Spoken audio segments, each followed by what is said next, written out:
सोचिए जरा एक ऐसी टेक्नोलॉजी के बारे में जो हमारे शहरों के बीच की दूरियों को मानो खत्म ही कर दे। जी हां, आज हम बात करने वाले हैं भविष्य की इसी जबरदस्त टेक्नोलॉजी के बारे में, हाइपर लूप। सिर्फ 25 मिनट, बस इतना ही। जी हां, आने वाले समय में हो सकता है मुंबई से पुणे जाने में सिर्फ इतना ही टाइम लगे। पर सवाल यह है कि भाई ये होगा कैसे? बस यही गुत्थी आज हम सुलझाने वाले हैं। लेकिन इस कैसे का जवाब ढूंढने से पहले ये समझना भी तो जरूरी है कि हमें आखिर एक बिल्कुल नए तरह के ट्रांसपोर्ट की जरूरत ही क्यों पड़ी। देखिए, अभी जो हमारे पास ऑप्शंस है ना, उनमें एक अजीब सी कश्मकश है। सड़क और रेल ठीक हैं, सस्ते हैं, पर बहुत धीमे। और जो तेज है, मतलब हवाई जहाज, वो तो भाई जेब पर बहुत भारी पड़ता है। और सबसे बड़ी बात, ये सभी तरीके फ्रिक्शन यानी घर्षण और हवा की रुकावट से लड़ते रहते हैं। यही चीज स्पीड को कम करती है और हमारे पर्यावरण को भी नुकसान पहुंचाती है। तो इस मुश्किल का हल क्या है? इसका जवाब एक ऐसे आइडिया में छुपा है जो सुनने में बिल्कुल किसी साइंस फिक्शन फिल्म की कहानी जैसा लगता है। नाम है हाइपरलूप। हाइपरलूप को ट्रांसपोर्टेशन का कह सकते हैं पांचवां तरीका माना जा रहा है। जरा सोच कर देखिए, एक कैप्सूल जिसे पॉड कहते हैं, एक बहुत बड़ी ट्यूब के अंदर से गुजर रहा है। और कमाल की बात यह है कि इस ट्यूब के अंदर की लगभग सारी हवा निकाल दी जाती है। इसी वजह से ये पॉड हवाई जहाज से भी ज्यादा तेज रफ्तार से दौड़ सकता है। और मजे की बात यह है कि ये आइडिया कोई नया नहीं है। अरे, इसकी कल्पना तो 1904 में ही कर ली गई थी। हाँ, लेकिन 2013 में एलन मस्क ने अपने एक व्हाइट पेपर के जरिए इसे फिर से दुनिया के सामने ला खड़ा किया। और आज देखिए, वर्जिन हाइपरलूप जैसी बड़ी बड़ी कंपनियां और दुनिया भर के रिसर्चर्स इस सपने को सच करने में दिन रात लगे हुए हैं। तो सवाल ही उठता है कि आखिर ये चीज काम कैसे करती है। चलिए, अब जरा इसकी टेक्नोलॉजी की गहराइयों में उतरते हैं जो इसे इतनी जबरदस्त स्पीड देने का वादा करती है। ओके, तो इसे समझने के लिए ना हम इसे 4 मेन हिस्सों में तोड़कर देखते हैं। पहला, ट्यूब, जिसके अंदर सारा खेल होता है। दूसरा, पॉड, जो कि हमारी गाड़ी है। तीसरा, ये तैरता कैसे है। और चौथा, इसे आगे धक्का कौन देता है।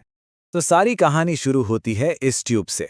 ये एक बहुत बड़ा स्टील का पाइप है जिसके अंदर से हवा खींचकर लगभग वैक्यूम जैसी हालत बना दी जाती है।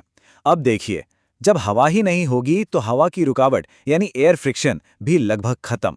और बस स्पीड की राह का सबसे बड़ा रोड़ा हट गया। अब इस ट्यूब के अंदर क्या है? हमारा व्हीकल यानी पॉड। ये एक खास तरीके से डिजाइन किया गया एरोडायनेमिक कैप्सूल है जिसमें एक बार में 24 से 28 लोग बैठ सकते हैं। और हाँ, अंदर का प्रेशर बिल्कुल नॉर्मल रखा जाता है। और अब आता है इसका सबसे कह सकते हैं जादुई हिस्सा। ये पॉड पटरी पर दौड़ता नहीं, बल्कि उसके ठीक ऊपर हवा में तैरता है। जी हाँ, इसे कहते हैं मैग्नेटिक लेविटेशन या शॉर्ट में मैगलेव।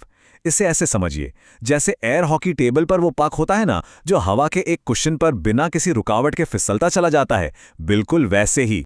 यहां होता क्या है कि शक्तिशाली मैग्नेट्स का इस्तेमाल होता है। ये मैग्नेटिक कॉइल्स एक ऐसी अदृश्य चुंबकीय शक्ति बनाते हैं जो पूरे पॉड को ट्रैक से ऊपर उठाकर हवा में थामे रखती हैं।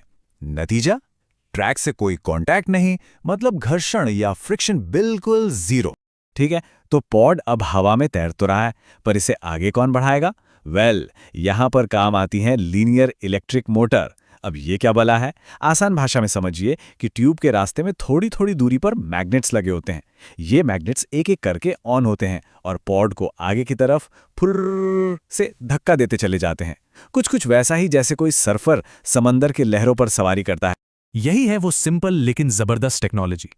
ट्यूब पर लगे स्टेटर और पॉड पर लगे रोटर, इन दोनों की जुगलबंदी ही पॉड को वो अविश्वसनीय रफ्तार देती है जिससे वो आगे बढ़ता है। तो चलिए, अब जरा ये देखते हैं कि ये जो साइंस फिक्शन जैसा आइडिया है वो सिर्फ कागजों पर ही है या असल दुनिया में भी इसने कुछ कदम आगे बढ़ाए हैं। पिछले सिर्फ एक दशक में जो तरक्की हुई है वो सच में हैरान करने वाली है। सोचिए, 2013 में सिर्फ एक व्हाइट पेपर था और 2020 तक तो इंसानों के साथ पहला सफल टेस्ट भी हो गया। और बात यही नहीं रुकी, अभी हाल ही में दिसंबर 2024 में आईआईटी मद्रास में भारत का पहला हाइपरलूप टेस्ट ट्रैक भी बनकर तैयार हो गया है।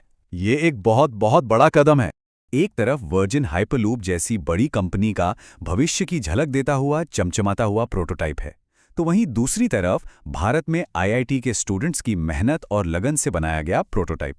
ये दिखाता है कि इस टेक्नोलॉजी को लेकर जोश सिर्फ बड़ी कंपनियों में ही नहीं बल्कि ज़मीनी स्तर पर भी कितना ज़्यादा है।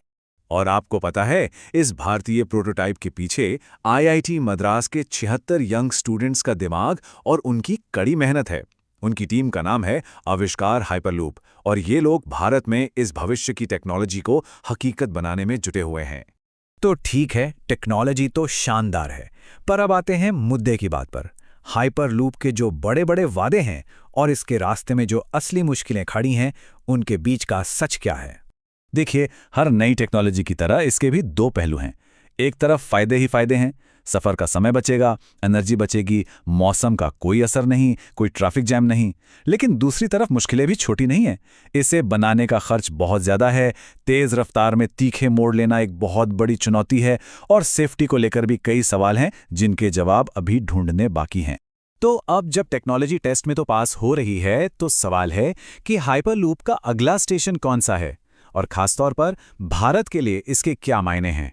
भविष्य तो वाकई काफी रोमांचक लग रहा है। भारत में मुंबई, पुणे और चेन्नई, बेंगलुरु जैसे बहुत ही जरूरी रूट्स पर हाइपरलूप लाने के प्रस्ताव पर काम चल रहा है। अगर ये प्रोजेक्ट्स हकीकत बन गए ना, तो ये हमारे शहरों के बीच आने जाने के तरीके को हमेशा हमेशा के लिए बदल कर रख देंगे। घंटों का सफर सचमुच मिनटों में सिमट जाएगा। तो आज हम एक ऐसे मोड़ पर खड़े हैं जहां एक बड़ा सवाल हमारे सामने है। क्या हाइपरलूप सच में सफर का स्वच्छ और तेज भविष्य बनेगा, या फिर ये सिर्फ एक ट्यूब के अंदर देखा गया खूबसूरत सपना ही रह जाएगा? खैर, इसका जवाब तो आने वाला वक्त ही बताएगा।